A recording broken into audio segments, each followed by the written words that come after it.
Hello and welcome everyone. आज के इस वीडियो में हम डिस्कस करेंगे जावा के कुछ important string functions. In string functions का यूज हम कर सकते हैं स्ट्रिंग्स या फिर कैरेक्टर पे कुछ ऑपरेशन परफॉर्म करने के लिए। बाय द वे, हम अपने प्रोग्राम्स को आसान बना सकते हैं इस स्ट्रिंग फंक्शंस की मदद से। लेकिन वो कैसे? अगर हम अपने प्रोग्राम में स्ट्रिंग्स की लेंथ फाइंड करनी है तो पूरा प्रोग्राम लिखने के बजाय हम लेंथ फंक्शन को यूज कर सकते हैं और अपने प्रोग्राम को छोटा कर सकते हैं। तो चलिए ऐसे ही हम देखते हैं कुछ इंपॉर्टेंट स्ट्रिंग फंक्शन। तो हम शुरुआत करेंगे सबसे ईजीएस्ट से। तो सबसे पहला हमारा जो फंक्शन है वो है लेंथ का। तो लेंथ फंक्शन जो होता है इसका हम यूज करते हैं हमारे स्ट्रिंग की लेंथ को फाइंड करने के लिए। तो इसका सिंटैक्स क्या होता है? ये है हमारा str मतलब स्ट्रिंग, और उसके बाद हम लिखते हैं डॉट और फिर लेंथ, और ये हमारा ये ब्रैकेट, इसको लगाना हमारा ज़रूरी होता है। तो इसका अगर हम एक एग्जांपल देखते हैं, हमने एक स्ट्रिंग बनाया है str नाम का, जिसमें कि नेम वैल्यू स्टोर है कृष्णा, और हम फिर करेंगे str डॉट लेंथ। तो इससे हमें क्या मिलेगी? हमें इस str जो कि हमारा एक स्ट्रिंग है इसकी लेंथ मिलेगी। तो लेंथ मतलब क्या? हमारे कितने कैरेक्टर्स इसमें स्टोर हैं। तो कैरेक्टर की नंबरिंग स्टार्ट होगी 1 से। तो जब हम इसमें काउंट करेंगे तो 1 2 3 4 5 6 7, तो इसका जो हमारा आउटपुट होगा वो होगा 7। तो इससे हमें लेंथ मिली किसी स्ट्रिंग की। सेकेंड है हमारा is upper case. Is upper case या फिर लोअर केस, हम इस दोनों को कर सकते हैं। तो इज अपर केस यहाँ पे लिखा है इज, इसका मतलब हम इसमें चेक करेंगे कि जो भी हमारा कैरेक्टर है स्ट्रिंग में वो अपर केस है या फिर लोअर केस है। तो इससे हमें मिलेगा क्या? ट्रू या फिर फॉल्स, बूलियन वैल्यूज। अगर ये अपर केस है तो ट्रू, अगर नहीं है तो फॉल्स। इसका अगर हम सिंटैक्स देखेंगे तो हम लिखते हैं character dot is upper case और फिर ब्रैकेट में कैर मतलब हमें जो भी कैरेक्टर को चेक करना है। तो इसका जब हम अगर एग्जांपल देखें तो हमने लिखा है character dot is upper case और ये सिंगल कोट्स में ए। तो आप यहाँ देखिए ये क्या है? ये स्मॉल लेटर है। तो इसमें जब हम इसको चेक करेंगे तो हमारा वैल्यू क्या आना चाहिए? फॉल्स। तो हमारा जो इसमें आउटपुट है वो है फॉल्स। और अगर यहीं पे ये कैपिटल ए रहता तो हमारा जो आउटपुट आता वो आउटपुट आता ट्रू। वैसे ही हम इसमें अपर केस या फिर लोअर केस दोनों के लिए चेक कर सकते हैं। नेक्स्ट है हमारा to upper case. To upper case function का हम यूज करते हैं अगर हमारे पास कोई भी स्मॉल लेटर है तो उसको कैपिटल लेटर में कन्वर्ट करने के लिए, स्ट्रिंग को कन्वर्ट करने के लिए। तो इसका जो सिंटैक्स होता है string dot to upper case.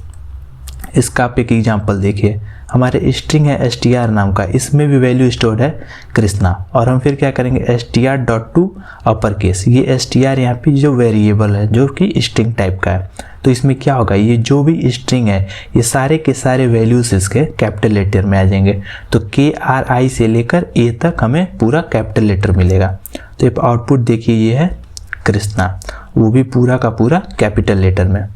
अब नेक्स्ट है हमारा index of. Index of function का यूज हम करते हैं हमारे स्ट्रिंग में किसी भी कैरेक्टर के पोजीशन को चेक करने के लिए कि वो जो स्पेसिफाइड कैरेक्टर है वो किस पोजीशन पे है। तो इसमें जो हमें इंडेक्स रिटर्न होता है वो फर्स्ट इंडेक्स रिटर्न होता है। फर्स्ट इंडेक्स का मतलब यानी हमारे स्ट्रिंग में अगर कोई कैरेक्टर कई बार प्रेजेंट है तो वो जो हमारा इंडेक्स ऑफ देगा, इंडेक्स उसका, तो वो सबसे फर्स्ट इंडेक्स देगा। इसका सिंटैक्स होता है str डॉट इंडेक्स ऑफ और फिर कैरेक्टर जिसको हमें चेक करना है। आप एग्जांपल देखिए, आपको क्लियर हो जाएगा। तो इसमें स्ट्रिंग str है RAMA, और इसमें चेक करेंगे str dot index of a।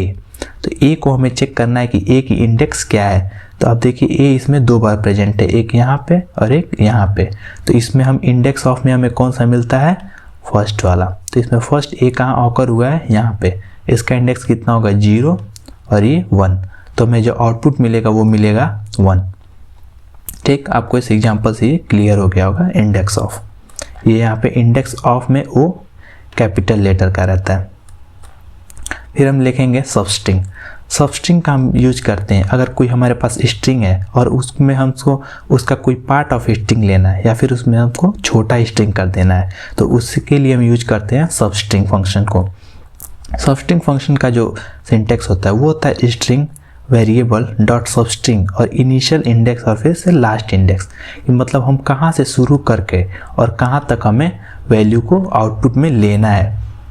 और ये जो लास्ट इंडेक्स होता है इससे -1 में हमें वैल्यू मिलता है। आप एग्जांपल देखिए, मानिए अगर हमारे पास एग्जाम्पल है str में KISHAN और हमने दिया str.substring 2,4, तो 2 मतलब क्या, 2 मतलब इनिशियल स्ट्रिंग, इनिशियल इंडेक्स। तो इनिशियल इंडेक्स 2 पे क्या आएगा, 0 1 2 यानी S।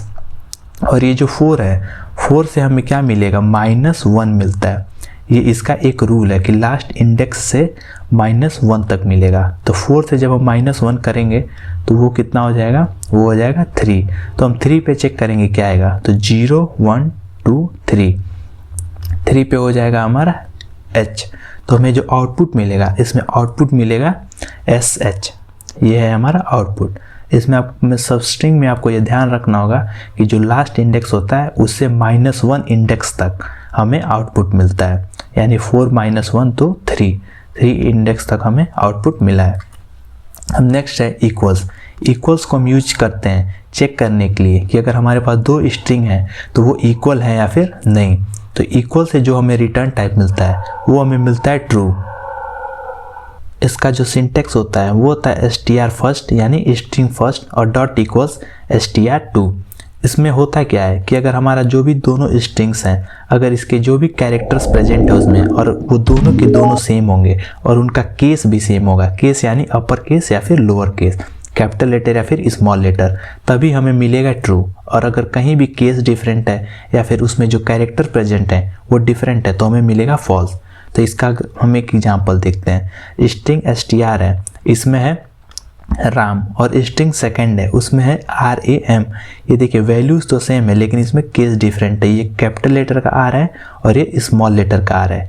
तो यहाँ पे केस डिफरेंट होने की वजह से जब हम इसको चेक करेंगे str.equals str2, यहाँ पे ये str1 है तो हमें आउटपुट क्या मिलेगा, फॉल्स। ठीक वही अगर यहाँ पे कैपिटल लेटर R रहता तो हमें आउटपुट मिलता ट्रू। इसको केस को हटाने के लिए हमारे पास एक अनदर फंक्शन होता है, वो होता है equals ignore case. Equals ignore case का काम भी इक्वल्स की तरह ही होता है, लेकिन इसमें इग्नोर को, केस को इग्नोर कर दिया जाता है। जैसे कि इसमें हम चेक करेंगे स्ट्रिंग str भी सेम है, इसमें RAM और इसमें str2 में भी है RAM। इसमें भी केस दोनों के डिफरेंट हैं। इसमें कैपिटल लेटर का R है, इसमें स्मॉल लेटर का R है, लेकिन इसमें क्या यूज किया गया है, इग्नोर केस। तो ये केस को इग्नोर कर देगा। तो अगर हम केस को इग्नोर करें तो उसके अलावा जितने भी कैरेक्टर्स प्रेजेंट है इसमें और जो कैरेक्टर्स इसमें प्रेजेंट है वो सारे के सारे सेम है, इसलिए हमें आउटपुट क्या मिलेगा, ट्रू। तो आप दोनों डिफरेंस देखिए, इक्वल्स और इक्वल्स इग्नोर केस में, इसमें केस को चेक नहीं किया जाता है। अब नेक्स्ट है हमारा कंपेयर टू। कंपेयर टू भी इक्वल्स की तरह ही है, इसमें भी स्ट्रिंग्स को चेक किया जाता है, लेकिन इसमें जो स्ट्रिंग्स चेक किया जाता है वो लेक्सिकोग्राफिकली चेक किया जाता है। इक्वल्स में हमें ट्रू या फिर फॉल्स मिलता था, लेकिन कंपेयर टू में हमें इंटीजर्स वैल्यू मिलेंगे। इंटीजर्स वैल्यू यानी 0 मिलेगा, पॉजिटिव वैल्यू या फिर निगेटिव वैल्यू। जब हमारे पास 2 स्ट्रिंग्स हैं, स्ट्रिंग फर्स्ट स्ट्रिंग सेकंड से बराबर होगा तो हमें वैल्यू मिलेगा 0। अगर स्ट्रिंग फर्स्ट स्ट्रिंग सेकंड से बड़ा है तो हमें वैल्यू मिलेगा पॉजिटिव वैल्यू, और अगर छोटा है तो हमें मिलेगा निगेटिव वैल्यू। इन दोनों के डिफरेंस को मैंने एक अनदर वीडियो में कवर किया है, आप उसको और अच्छे से देख सकते हैं पूरी वीडियो के लिए, समझ के लिए। तो इसमें हम अगर सिंटेक्स देखें तो सिंटेक्स होता है str1 dot compare to str2। इसमें कंपेयर होगा दोनों वैल्यूज़। तो इसमें अगर हम देखें तो स्ट्रिंग फर्स्ट में RAMC और सेकंड में है RAMA। तो जब हम इसको कंपेयर टू यूज़ करेंगे str first dot compare to str second, तो इसमें देखिए जब 3 इंडेक्स तक जाएगा RAM तक तब तक तो ये ठीक है, लेकिन जब C और A पे जाएगा तो ये लेक्सिकोग्राफिकली यानी आस्की वैल्यू से ये चेक होने लगेगा। तो C का आस्की वैल्यू क्या होगा, 99, और A का वैल्यू क्या होगा, 97। तो यानी ये दोनों मैच नहीं करेंगे। तो इसमें बड़ा कौन है, फर्स्ट वाला। तो हमें इन दोनों को सब्ट्रैक्ट होगा, तो सब्ट्रैक्ट करने पे वैल्यू कितना मिलेगा, 2, और वो भी पॉजिटिव। तो इसका जो हमें वैल्यू मिलेगा वो मिलेगा पॉजिटिव में 2। ठीक, आप हमारी एक और वीडियो को देख सकते हैं, अच्छे से आपको समझ में आ जाएगा। कंपेयर टू इग्नोर केस, ये भी सेम तरह है कंपेयर की तरह, लेकिन इसमें भी केस को इग्नोर कर दिया जा सकता है, जैसे कि इक्वल्स इग्नोर में होता था। इसका भी क्या होगा syntax, str1 dot compare to ignore case, यहाँ पे इग्नोर केस नहीं लिखा है। अब इसके बाद हम इसका अगर एग्जांपल देखें तो स्ट्रिंग str में क्या है KRIS, और स्ट्रिंग इसमें भी है, ये स्ट्रिंग सेकंड होगा तो इसमें क्या है KRIS, लेकिन ये स्मॉल लेटर में है। तो हम जब करेंगे str1 dot compare to ignore case str second, तो इसमें जब ये चेक होगा तो हम इसके केस को अगर हम छोड़ दें तो उसके अलावा इसमें जो सारे वैल्यूज़ हैं और जो इस सेकंड वाले में वैल्यूज़ हैं ये सारे के सारे वैल्यूज सेम है, कैरेक्टर सेम है। तो इसको जब हम भी लेक्सिकोग्राफिकली यानी आज की वैल्यू से कन्वर्ट करेंगे तो हमारा माइनस करने पे हमारा वैल्यू आएगा 0, तो इसका जो आउटपुट होगा वो होगा 0। अब हमारा जो नेक्स्ट फंक्शन है उसको हम देखते हैं कैर एट फंक्शन जो हमारा होता है इसको हम यूज करते हैं किसी इंडेक्स में चेक करने के लिए कि अगर हमारे पास कोई स्ट्रिंग है तो उसके सर्टेन इंडेक्स पे कौन सा कैरेक्टर प्रेजेंट है। तो इसका जब हम सिंटैक्स देखें तो इसका सिंटैक्स होता है वेरिएबल डॉट कैर एट और फिर से इंडेक्स हमें जिस पे चेक करना है। आप इसका एग्जांपल देखिए, हमारे पास स्ट्रिंग है उसमें वेरिएबल है str नाम का और उसमें वैल्यू क्या स्टोर है सत्यम। तो इसमें हम जब चेक करेंगे str डॉट कैर एट 3 मतलब क्या, 3 मतलब इंडेक्स, तो हम थर्ड इंडेक्स पे जाएंगे, ये हो गया 0 1 2 3, तो थर्ड इंडेक्स पे क्या है y, तो इसमें हमें वैल्यू क्या मिलेगा y। अगर 2 रहता है यहाँ पे 3 की जगह तो हमें वैल्यू मिलता, आउटपुट आता है t। ठीक, नेक्स्ट रिप्लेस फंक्शन होता है कि हमारे पास अगर कोई स्ट्रिंग है और हम चाहते हैं कि कोई उसमें कैरेक्टर है उसको हम चेंज करके उस पर कोई दूसरा कैरेक्टर लेते हैं, तो उसके लिए हम फंक्शन को यूज करते हैं रिप्लेस। इसका जो सिंटैक्स होता है वो होता है वेरिएबल डॉट रिप्लेस और फिर यहाँ पे 2 कैरेक्टर, ये फर्स्ट कैरेक्टर जिसको हमें रिप्लेस करना है और ये सेकेंड कैरेक्टर जिससे हमें रिप्लेस करना है। आप एक एग्जाम्पल देखिए आपको क्लियर हो जाएगा। इसमें स्ट्रिंग str है, इसमें वैल्यू क्या है RAMA और हमने इसमें लिखा क्या है str dot replace a, b, यानी a रिप्लेस होगा किससे रिप्लेस होगा b से, तो a की जगह पे b, तो हमारा आउटपुट क्या आना चाहिए RBMB। तो इसका जो आउटपुट हम देखिए डिस्प्ले हो रहा है RBMB यानी a की जगह पे b आ गया है। कंटेंट्स हमारा यूज होता है चेक करने के लिए कि हमारे पास कोई स्ट्रिंग है उसमें स्पेसिफाइड सीक्वेंस ऑफ स्ट्रिंग या फिर कैरेक्टर प्रेजेंट है या फिर नहीं। जैसे कि हमने अपना नाम लिखा है पूरा, तो उस नाम में हम चेक कर सकते हैं कि कोई सीक्वेंस उसमें प्रेजेंट है या फिर नहीं। इसका जो सिंटैक्स होता है वो होता है str डॉट कंटेंट्स हम लिखते हैं और फिर जो उसमें हमें चेक करना है स्ट्रिंग को या फिर कैरेक्टर को उसको हम लिख सकते हैं, और ये लिखेंगे हम किस में, डबल कोट्स में। जैसे कि आप एक एग्जांपल देखिए, अब हमें स्ट्रिंग str में क्या है कृष्णा, और हम चेक करेंगे क्या कि str डॉट कंटेंट्स KRI, तो KRI को इसमें चेक किया जाएगा ये जो KRI है ये प्रेजेंट है या फिर नहीं इस स्ट्रिंग में। तो आप देखिए ये डबल कोट्स में होगा, सिंगल कोट्स में नहीं डबल कोट्स में। तो KRI आप देखिए यहाँ पे स्टार्टिंग में ही प्रेजेंट है, तो हमें जो आउटपुट मिलेगा ट्रू। और अगर ये प्रेजेंट नहीं रहता, KRI नहीं रहता, KRS रहता, तो हमें आउटपुट मिलता है यहाँ पे फॉल्स। नेक्स्ट फंक्शन है इज एम्प्टी को हम यूज़ करते हैं चेक करने के लिए कि कोई हमारे पास स्ट्रिंग है तो क्या वो स्ट्रिंग एम्प्टी है या फिर नहीं। अगर वो स्ट्रिंग एम्प्टी है तो वो वैल्यू क्या देगा, आउटपुट आएगा ट्रू, और अगर एम्प्टी नहीं है तो हमारे पास आउटपुट आएगा फॉल्स। इसका सिंटैक्स होता है str dot is empty.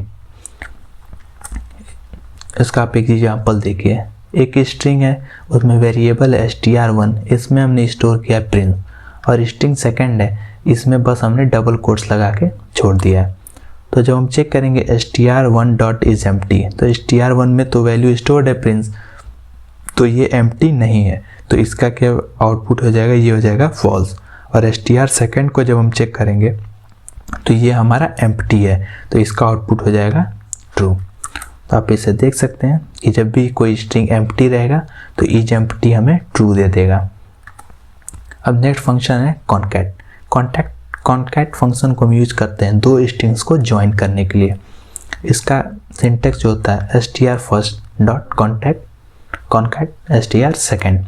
Example देखें, स्ट्रिंग फर्स्ट में ABC स्मॉल लेटर का और स्ट्रिंग सेकंड में कैपिटल लेटर का ABC। जब हम यूज करेंगे इस फंक्शन को str first dot concat str second, तो ये दोनों क्या हो जाएंगे, ये दोनों कॉन्कैट हो जाएंगे, यानी ये जो फर्स्ट स्ट्रिंग है इसके लास्ट में ये सेकेंड स्ट्रिंग जाके जुड़ जाएगा। तो क्या हो जाएगा, स्मॉल लेटर फर्स्ट में ABC और फिर से कैपिटल लेटर का ABC, क्योंकि ये स्ट्रिंग फर्स्ट है, ये स्ट्रिंग सेकेंड है, इसके एंड में ये सेकेंड स्ट्रिंग जुड़ गया है। अब next function last index of. हमने स्टार्टिंग में देखा था इंडेक्स ऑफ क्या करता था, जब भी हमारे स्ट्रिंग में कोई कैरेक्टर प्रेजेंट रहता था तो उसका फर्स्ट इंडेक्स देता था कि वो कैरेक्टर पहली बार कहाँ पे प्रेजेंट है। लेकिन उससे अपोजिट लास्ट इंडेक्स ऑफ ये हमें देगा कि कोई कैरेक्टर स्ट्रिंग में प्रेजेंट है तो वो आखिरी में कहाँ पे प्रेजेंट है। तो इसका जो सिंटेक्स होता है वो होता है str.last index of। इसका आप अभी एग्जाम्पल देखिए, स्ट्रिंग str है, इसमें हमने वैल्यू स्टोर किया है दीपांकर। अब देखिए str.last index of e, तो लास्ट इंडेक्स ऑफ ई को जब हम चेक करेंगे तो ई को ये चेक करेगा कि आखिर ये जो ई है ये किस पोजीशन पे प्रेजेंट है, और वो भी आखिरी बार। तो इसमें देखिए ई 3 बार प्रेजेंट है, तो 3 बार जब ई, तो हम चेक करेंगे कि आखिरी में ये कहाँ पे प्रेजेंट है। तो इसका इंडेक्सिंग स्टार्ट होगा 0 से, 0 1 2 3 4 5 6 7, तो 7th इंडेक्स पे ई प्रेजेंट है जो कि सबसे आखिरी है। तो इसका जो आउटपुट होगा वो होगा 7। अगर आपको किसी और भी स्ट्रिंग फंक्शंस के बारे में जानना हो तो आप उस स्ट्रिंग फंक्शन के नाम को कमेंट में लिख दीजिए, मैं उस पर भी वीडियो बना दूंगा।